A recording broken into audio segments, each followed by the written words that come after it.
So at 6 o'clock, we're going to start. My name is Lozelle Mathai. I am the co-chair. I'm stepping in for Molly. So I will now call to order the City of Newberg Budget Committee meeting for May 18th, 2022. Sue, will you please conduct the roll call? Greg Minahan, Molly Olson, Here. Lozelle Mathai, Brad Sitton, Theodore Evora, Here. Steph St. Cyr. Here. Thank you. Raquel Peregrino de Brito. Here. Robert Cross. Here. Rick Rogers. Here. Denise Bacon. Here. Stephanie Finley. Here. Elise Yarnell Holloman.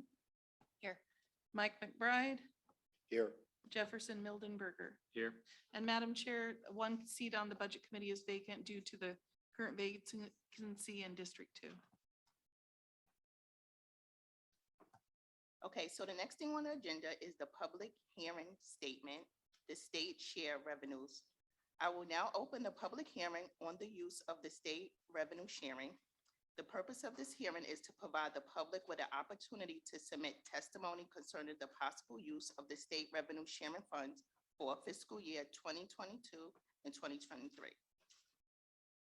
So declarations of conflict or interest or absentations.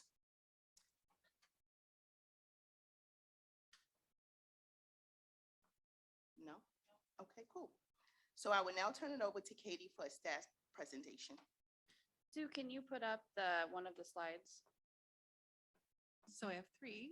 Would you like property taxes, Nope, the annual budget, nope. or state shared revenue? Door number 3. Door number 3, thank you very much. And for bonus points, which game show was that from? Anyone? Anyone? Was it The Price is Right or was it the dating game? I think it's The Price is Right.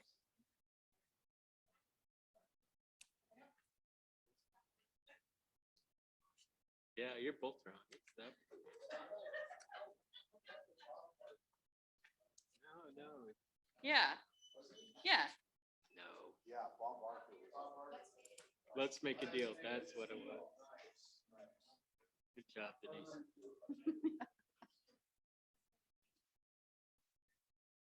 You just got a zonk. We could use a British joke right about now. Yeah. Last time I tried the British gag, it fell flat, so I don't know. We just need you to learn some American jokes. With time.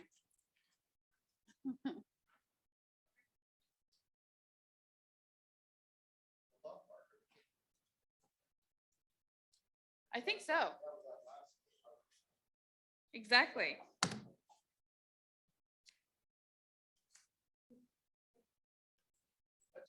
Okay, Katie, what page in the budget are we Oh, looking sorry. for? I wanted door number 3, which was the state shared revenue. Which page in the budget? would No, we be it's the looking at? other one. It's the other one, okay.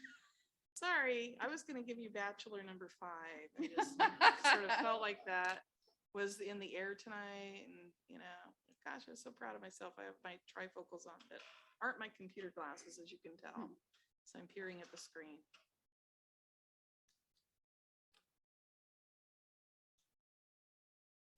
There we Okay, go. There we go. So for those who are physically here, it's this handout, but I know there's 2 virtual people, so I wanted them to see it too. So the state shared revenue, this is just a brief update. This is an ORS requirement that we do a public hearing on these. Just so we all know what state shared revenues are. These are apportionments that we get from the state for the liquor tax, the cigarette tax, the marijuana tax, the gas tax, and the 911 tax. And then we also get an additional apportionment of the liquor tax, which is known as the actual state shared revenue. And they're distributed to us in different percentages based on population, different formulas, but we kind of went over this. They're all located in the general fund for each one. So the state shared revenue is 288,000 for our budget. The liquor tax is gonna be 520,000. The cigarette tax is gonna be 21,000. The marijuana tax is gonna be 20,000. The gas tax, we're anticipating 1,919,000. And the 911 tax, we're anticipating 305,000. Does anybody have any questions on these? So are there any comments or public testimonies? Madam Chair, I have not received any testimony or public comments on this item. Okay, cool. So now we'll close the public hearing on the use of state revenue sharing.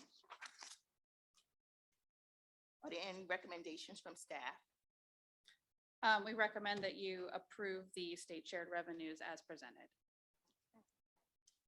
So, So moved. Second. And then there has to be a vote. oh, now we need to vote. Yeah. Do you want a roll call vote or are you going to do a voice vote? A roll call vote. Okay. Hang on just a second. I got my reading glasses on now, much easier. Molly Olson, Approved. Molly Olson. Oh, Okay, sorry, couldn't understand her. Uh, Lizelle Mathai, Approved. Brad Sitton, oh, sorry, Theodora Bora, Yes. Steph St. Cyr,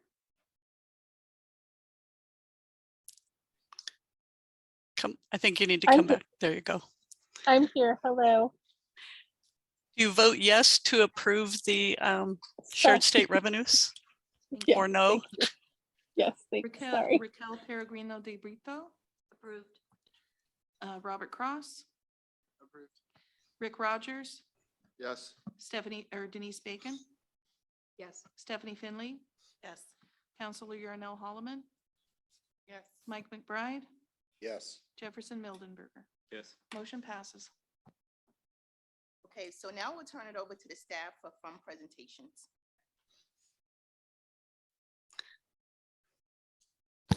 Was that fun presentation or fund presentations?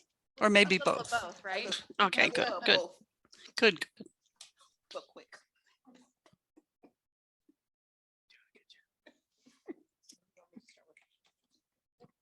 Keep it moving. Gotta get up by 8.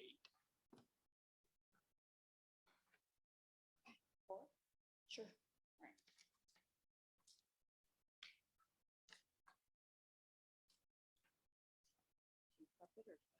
What page are we on? We will be starting on page 103, Fund 4.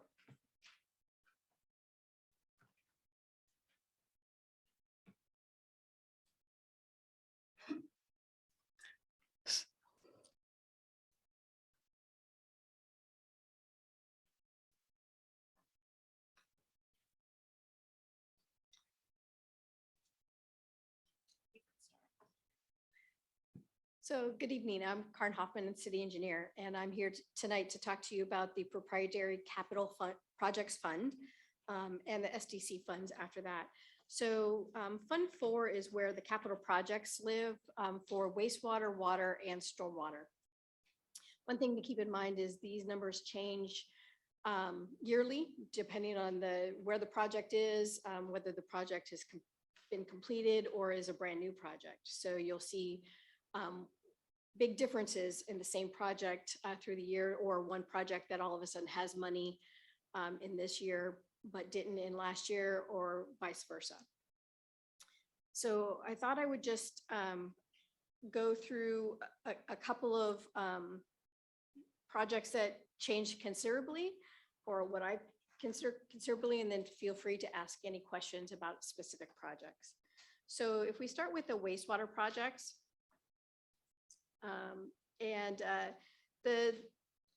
the ones that have really changed, oxidation ditches is a project that got completed this year. So there's no money in next year. The roofing at the wastewater treatment plant and the dehydration unit burner rebuild are both starting next year. The water treatment plant solar panel project, the solar farm is completed. So that is there is no money in next fiscal year for that. And then the Crestview Drive sewer is done and the Chehalem extension is about at the same amount. We'll be finishing up that work next fiscal year. And then there are several projects towards the end that are new projects. The River Street Pump Station is just getting started, along with the North Elliott Road and the short-term lift station improvements. Any questions on the wastewater projects in particular? No, but good. Just I guess a question on River Street. I know we're doing a bunch of improvements now with what I think are water lines, right? Down the wall.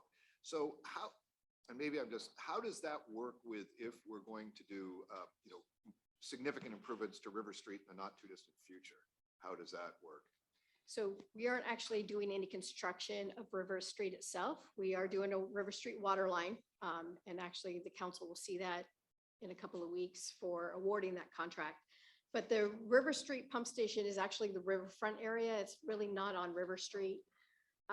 It's further south and west, technically. It's for the riverfront master plan area. And then it will actually also reduce the need for 2 existing pump stations. So we'll put one larger one in and take 2 away eventually. Thanks. I was thinking more of a road project. My apologies, but I guess it's interesting to me because we're doing that work, but at some point we're going to expand River Street, right? And Correct. So will that all come out then once we do it? The water line will not come out. It Okay, will but the curbs and all that are being done. Okay, eventually, yes. got it. Thank you.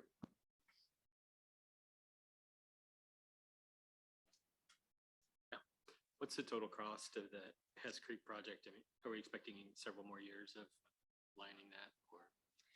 So the total cost is about $1 million. What you'll see is that there's money in this fiscal year and then money in next, and we sometimes carry additional money in both years because we're never sure when we do the budget in January, how much we're really going to spend this fiscal year versus how much next fiscal year. That break time is difficult to judge in January. Thank you. Can you elaborate a little bit on what programmable logic controller is? Yeah, so it's a computer system basically that runs the wastewater treatment plant automatically.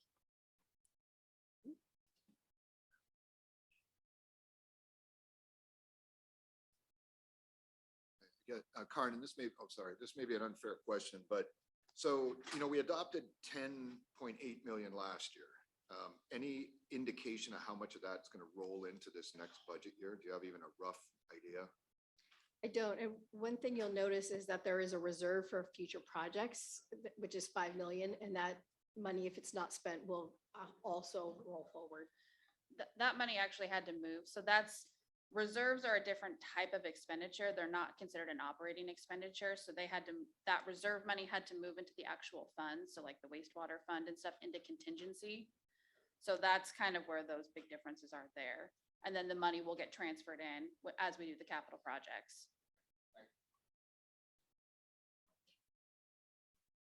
So on that programmable logic controller, it's less this year than what it was kind of budgeted last year. Did we finish part of it? Is that why it's less? We've started some of the work. So we yes. started some of it, so off of a different budget year. Correct. Okay, got it. I have a question, probably more for staff. How do turn back dollars work? Do they just go into the base fund the following year, or once they're capitalized, they have to be turned back in a certain way? What do we do with those? For this particular one, they can just stay in the fund and roll because it's a capital projects fund.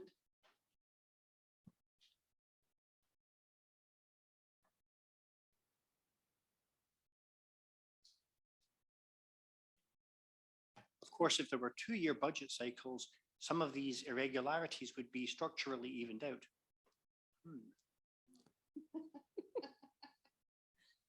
All right, so for the water projects, this same type of situation. We will be doing, the major differences are decommissioning wells 1 and 2. Those are wells that we are no longer using, and so we'll be completing that work next year. The redundant water supply, the intention is that we will complete the water rights transfer that the council has approved us, and so that's the money that is there for that. We'll be continuing the Bell West Pump Station for differences. And then the other big difference is the River Street water line, the House Bill 2001 River Street project. Further down the bottom is that project will be under construction this summer, which is why there's a larger dollar amount there. And then there's several projects, new projects that are being started, the Otis Springs, the work that we need to do to allow for that non-potable water to be used in other locations other than just at the golf course. The new groundwater treatment plant that we've talked about several times and we'll continue to talk about, and then House Bill 2001, other water main projects and some fire flow projects. Any questions on water projects?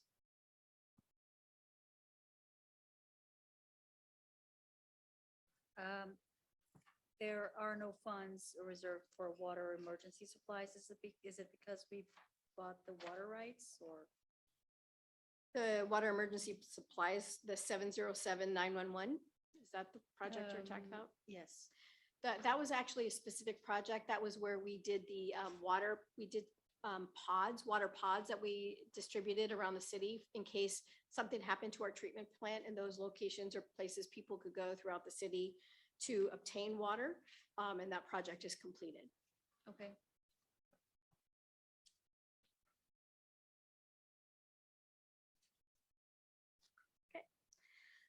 So stormwater, again, we are completing several projects. We're completing some Springbrook storm evaluation, the 800 block of Winooski Road, and then some new projects, some evaluation at the Oregon 240 Railroad Tracks Franklin Street location, and the Winooski storm from 7th to 8th, about this lining of pipe in the roadway. So those are the major changes and differences in the stormwater fund.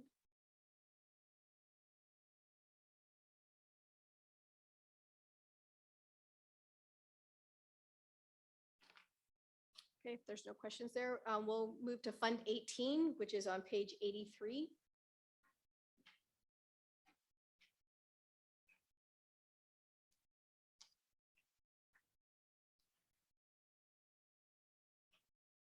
And that is the capital project fund for the roadway projects. And again, the College Street Bike Lane and Sidewalk Project, we have been working on that project for several years and it should be under construction next year. This money is actually paid to the state. So we pay them and then they expend the money from there. So we should be paying out the last of that money that we owe to the state for that project. Elliott Road will be under construction this summer. Crestview Drive is actually completed. And in case anybody hasn't gone, the actual signal is on over across from the hospital. So you can drive all the way from 99W to Springbrook Road via Crestview Drive. So it's pretty exciting. So that project is complete.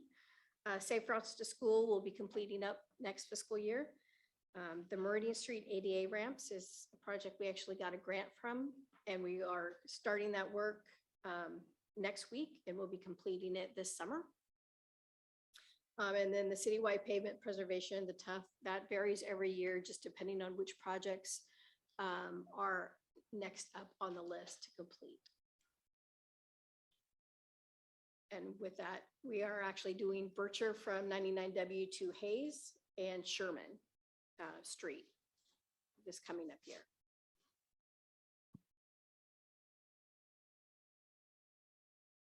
Any questions?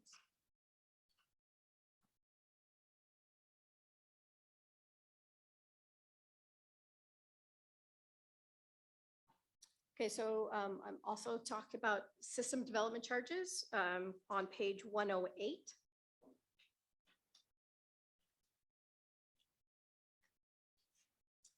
So systems development charges are funds that we collect from developers that helps to pay for expansion projects only. So this money can only be used to build larger facilities that are necessary to serve those developments. And they can only be used for capital projects for that or to pay debt for projects within those funds. There are 4 of them. There's street, I always forget which order they go in. Street, stormwater, wastewater, and water systems revenues. So you'll see that the development fees, which are the revenues that are coming in, are projected to be higher this year due to some larger projects that are projected to happen. These funds are a little bit more volatile because it's all dependent on how busy development is and when those development projects actually get implemented. So the revenues are expected to be up in all of these funds, and then the transfers out are all based on how much of the projects are actually system development charge eligible to be paid for. Kind of leave it at that unless someone has questions. Just, Lozelle, if I could, so just, so it looks like the total SDCs projected are something like 7.5 million, 7.6 million. And we talked about this before. At some point, I would love to know how that was projected, or, you know, where you guys, but anyway, I'll just put that out there. What the revenues will be? Yeah. Oh, Doug and I have this massive spreadsheet. Oh, that do we you? work Oh, right off on. of. At some point, I'm nerdy that way. I can forward it to you. Yeah, I'd and- love to see it. That'd be fun. yeah. That'd be so fun. Thank you. You're welcome.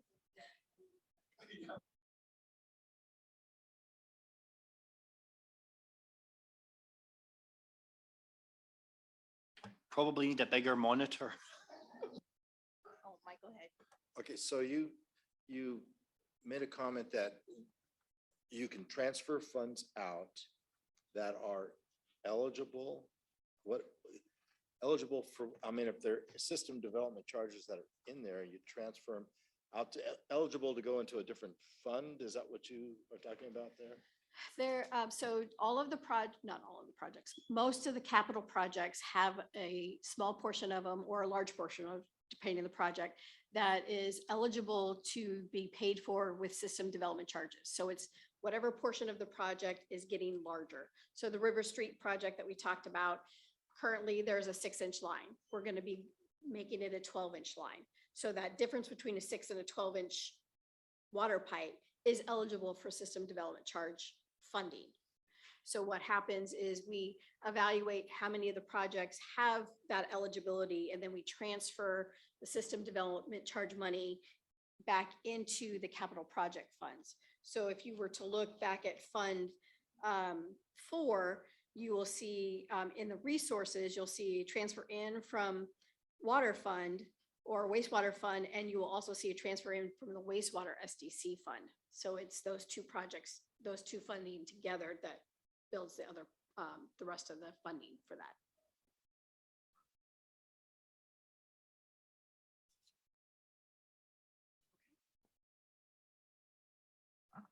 Thank you.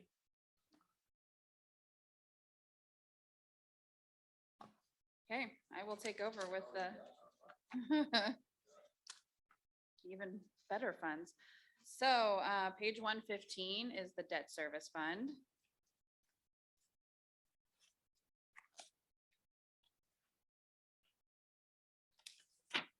So this is exactly what it is. It hosts all of our debt service payments for the governmental funds. So we have currently the PERS pension bond, the bypass loan, and the public safety communication upgrade loan that are all paid in here. For the revenues, we have the federal exchange grant, which is what we exchange our federal gas tax dollars for to pay for the bypass loan. The pension bond charge is the revenue from the bond proceeds that we get from the PERS bond that we use to offset the loan charge for that. And then the transfer in is what we use to pay for the public safety communication upgrade, and that comes from the general fund.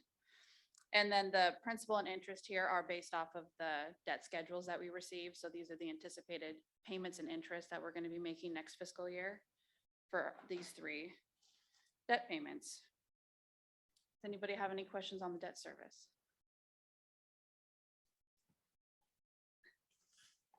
All right. Let's see, page 117 is Fund 21, the Governmental Capital Projects Fund. So this one is just the remainder of the public safety communication upgrade that we did. We're anticipating one final payment to make because the upgrade has been completed this year. So the final payment will either be end of June or early July next year. And then anything else we're required to give back to the state. So whatever we don't use, just because that's part of the debt agreement. And then like you saw in the last fund, the debt, we still are paying off until 2028 for this. Any questions on this fund? And no, Katie, this isn't meant to be a trick question, but total indebtedness, where would we find that, or how do we know what that might be? The total indebtedness, I don't believe it's in the actual budget, but Probably it will not. be on the LB1. We're at around 29 million. 20, okay. Yep. Thank you. Thanks so much.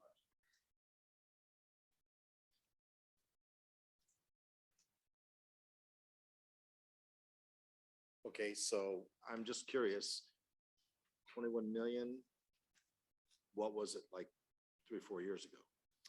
Are we going up in debt, or are we leveling off or going down? We're paying it off. So I will tell you exact numbers of last year.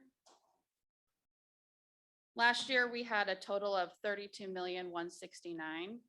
And this year we have 29,094,000. So it's going down.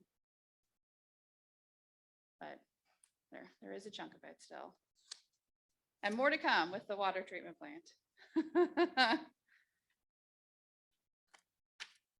Any more questions before we move on? All right. Next one is on page 119, the Library Gift and Memorial Grant Fund. And Corey's gonna come help with this one.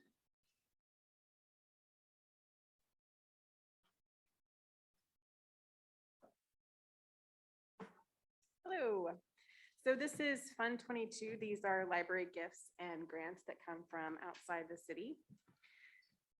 We have 2 main areas that we receive money from, the Newberg Library Friends and the Newberg Library Foundation.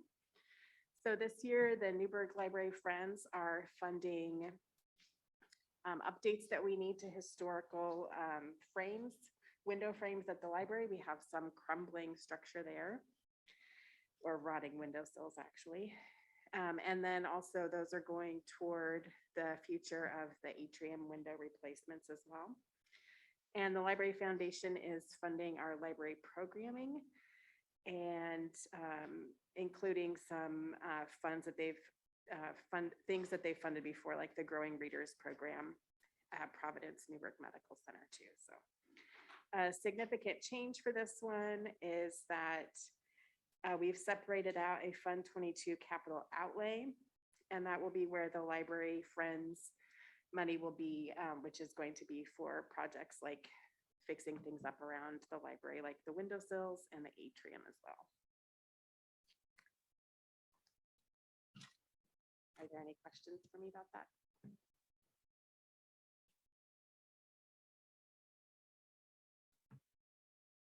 Just a question on replacing that damaged windowsills as a capital expense versus a maintenance. This is a project that we have been looking toward for a little while. It's something that the Library Friends have received specific funds to help us with. We had a donation that came in from them not too long ago that was specifically for the windowsills. So that's one of the reasons that that's being used for the windowsills.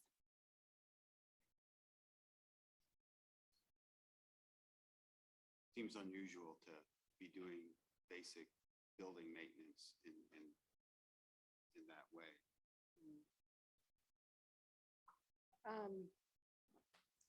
You'd mean just because we're replacing all the windows with the capital outlay, or? I guess, replacing all the windows seems like a capital expense, but sort of replacing some damage that happened because of water crumbling stuff, that sounds like maintenance as opposed to a capital expense that would be amortized. I think if you're replacing them, it's capital. If you can repair them, it's maintenance. It sounds like it's being replaced. Does that make sense? Yeah.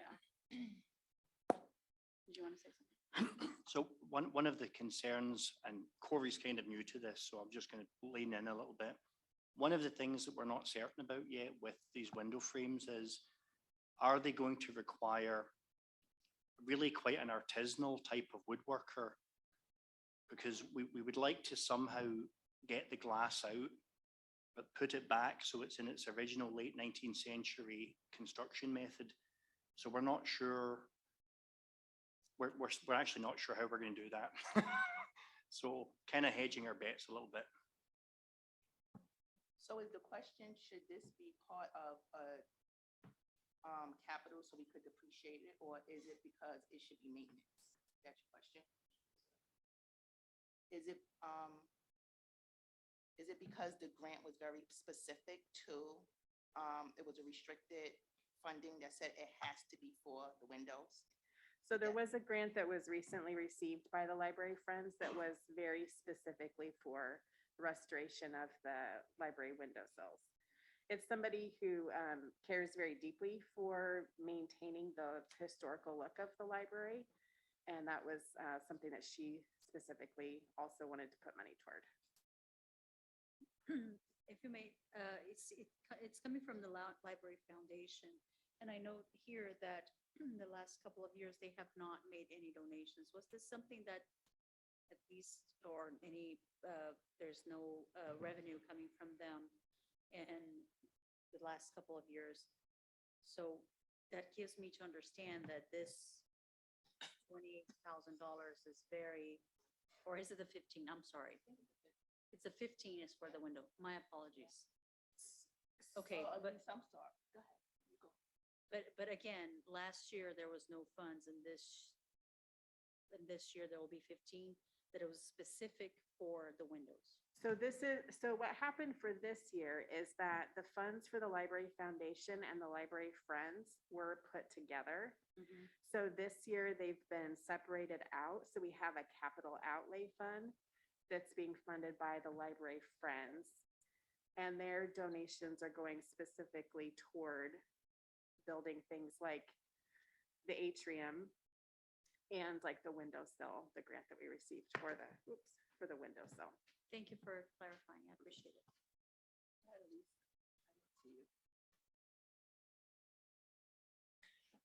My bigger question is more just around principle of how we're budgeting around this fund. This feels very much like not an appropriate use of this fund, although I love the intent of what Corey and Will are explaining. I feel like it's the responsibility of the city to fund maintenance of if we have a historic building.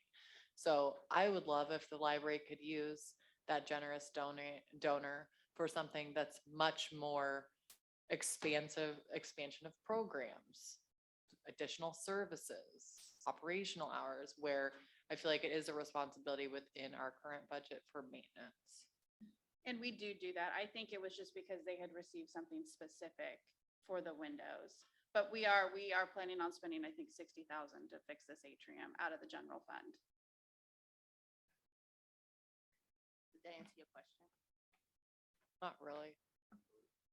What is the question?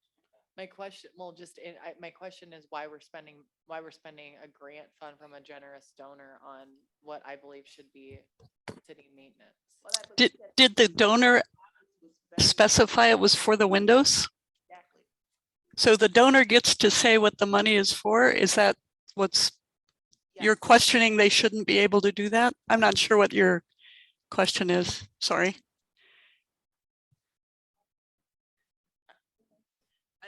I think what you're getting at, and I had the same question, is there is no other department in the city that has to raise funds in order to get their buildings fixed.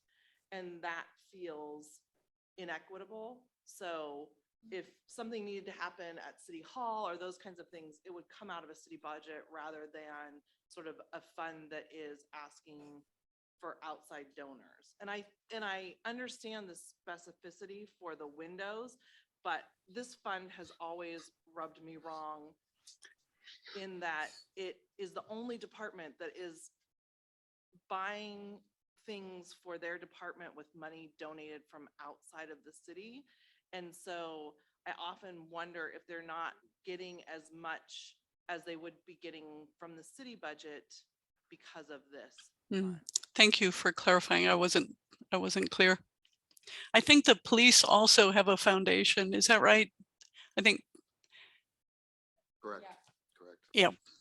Just one clear, I mean, for those of us who chase nonprofits, restricted grants are always, they're welcome regardless, right? So the fact that somebody's generous enough to do it, I mean, to me, the more the question is the relationship between the library foundation and the library and why, why 28,000 is picked this year versus something else. And I guess that's more of a question, but I'm not sure that that's a budget question per se. I don't think that's a budget question. That's a theoretical. So anyway, Yeah. but thank you. But I do want to say, I don't think we should be turning down any money. So if this money is saying for the windows, I mean, just buy the damn windows. I mean, really, because in this day and age with inflation, no one is giving out money. So for them to say, I'm going to give you $15,000, whatever, we have to apply for the grant or not, we got it, let's fix it. And then, like you said, Katie, we have money in the budget for maintenance of it. So we're not depending on them to do maintenance in the future. Is that correct? Right, yeah, we definitely do majority of the maintenance out of the general fund for the library. I think this one was just a specific thing that we got that was for these window repairs. Yeah, this was something specific, but I mean, city funds are also being used for the atrium repair. This is going to be a very big project. Yeah. We're just figuring out, we had another meeting today. We're still figuring out how big of a project the atrium is going to be as well. So we have, if you've been in the library, you'll see where we have water damage and water that's been coming down on the side of the library next to the stairwell.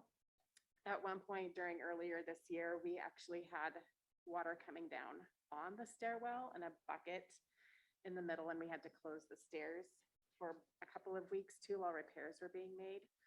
So, and all of those funds for the repairs to the atrium on the ceiling were from city funds as well. So it's, I mean, this is a problem that we've had. I've been at the library for 22 years. We've had this problem for longer than I've been there. So this is, these are some major of the repairs that need to be done. Thank you. Greg, go ahead. I think if the question here is why did we accept funds for a maintenance piece? And any nonprofit has certain things that it's allowed to accept funds for and things that it's not allowed. And so a typical negotiation with the donor at that point would have been, we understand that you're concerned about the windows and we have that covered by the city. Can we use your donation for something else? And if the donor said, actually, no, like that's it, I'm about windows. And if you don't need money for windows, I'm out of here. Then obviously accepting that money is what you do because it's beneficial to the city overall. But if there's some, it seems like there may be just a need for clarification on this particular point of building maintenance and donations, because people interact with the building and they see things like worn furniture or worn carpet and they want to help. And they may make a donation to help that, not realizing, oh, we've got the carpet on a schedule, we have that budgeted. So communications with the donors is super important. The other piece, too, just a point of clarification on the foundation. I am on the foundation board, and we have made contributions to the library every year. We haven't missed. I think there was one year that we were asked to delay that contribution to align budget cycles between the city and the foundation, but the foundation's been giving between $20,000 and $28,000, pretty consistent. The only thing I'd add to that, in this case, I would defer to staff for any negotiation regarding a donor. They know the donors a lot better than we do, and so I would certainly defer to that. And I know from my point, my position, I never say no to restricted donations or try not to anyway. Yeah, Will. So actually Greg beat me to the punch. I just wanted to let everyone know that the foundation, although the line item was broken out in a bit more granular way to account for this project, the foundation have been incredibly generous donors to us year after year, incredibly so. And of course, the other thing is that usually library friends groups will often want to give specific money for specific things. It's kind of heartwarming for them when they can see that those dollars are fixing a window or a historic thing. And we really don't want to say no to that.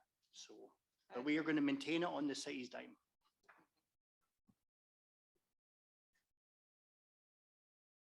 Any other questions?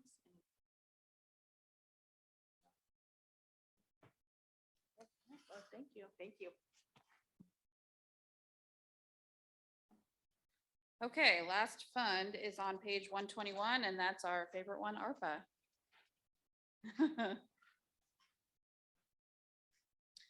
So this one is just budgeting the second amount of the grant that we're going to be receiving. That's anticipated either the end of June or the beginning of July. So it's kind of hard to know for budget. So we've put it in for this one in case it comes in July. And then the finance project, we're anticipating finishing spending that next year. And then the rest of it is all in the economic development for the community projects.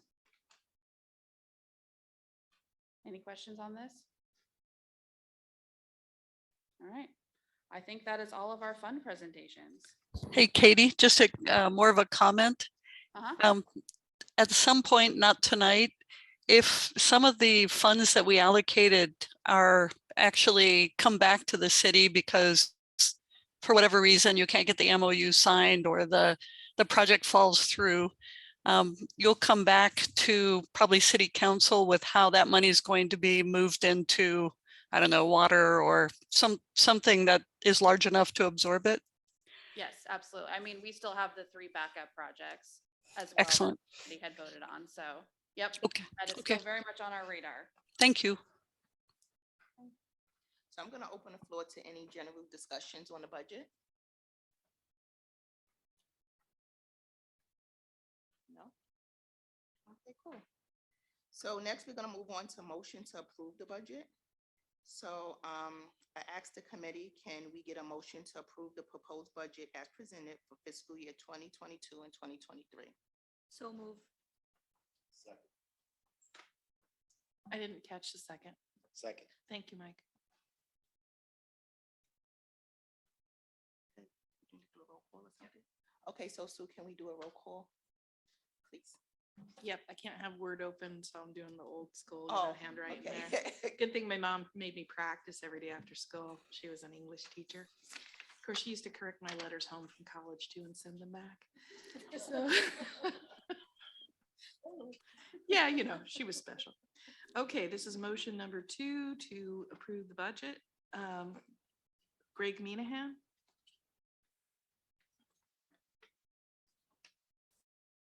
Molly Olson, Aye. Lizelle Mathai, Theodore Ibora, Yes. Steph St. Cyr, Yes. Raquel Peregrino de Brito, Yes. Robert Cross, Yes. Rick Rogers, Yes. Denise Bacon, Yes. Stephanie Finley, Yes. Elise Yarnell Holloman, Yes. Mike McBride, Yes. Jefferson Mildenberger. Yes. Madam Chair, motion carries. Cool. So now I'm going to ask for a motion to approve the taxes for 2022 to 2023 fiscal year of $2.81 per thousand of assessed value for operating purposes. And let's hold on that 1 second. I have to do a quick presentation on this. Oh, Can you okay. pull up my slide really quick, Sue? My other, door number one? Door number one. We're gonna try door number one this time. Sorry, I missed my note. It was Sue said also has turn- on her computer Sorry. glasses now. Okay. I think this- Is this right? Yep. Thank you. Okay, so as the seasoned budget committee members know, we do not levy the permanent rate that we can, and that was because when TVF&R split off, we lowered our tax rate down to accommodate for that. And then city charter is allowing us to do a 3% increase every year to get back to that permanent rate.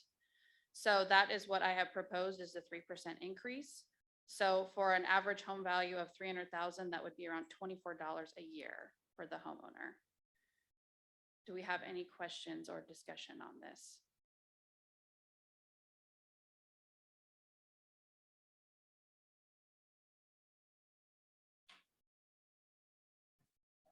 All right. Okay, cool. So again, I'm asking the committee for a motion to approve the taxes for 2022 and 2023 for fiscal year of estimated $3 per thousand of estimated value for operating purposes. So moved. Second.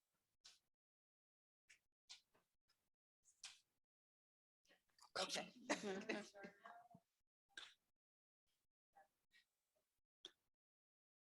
Didn't just put YH. So, okay. Greg Minahan. Molly Olson, Yes. Lizelle Mathai, Yes. Theodore Ibora, Yes. Steph St. Cyr, Yes. Raquel Peregrino de Brito, Yes. Robert Cross, Yes. Rick Rogers, Yes. Denise Bacon, Yes. Stephanie Finley, Yes. Elise Yarnell Holloman, Yes. Mike McBride, Yes. Jefferson Mildenberger. Yes. Madam Chair, motion carries. Thank you. So we are done. Thank you. Great job, Lizelle.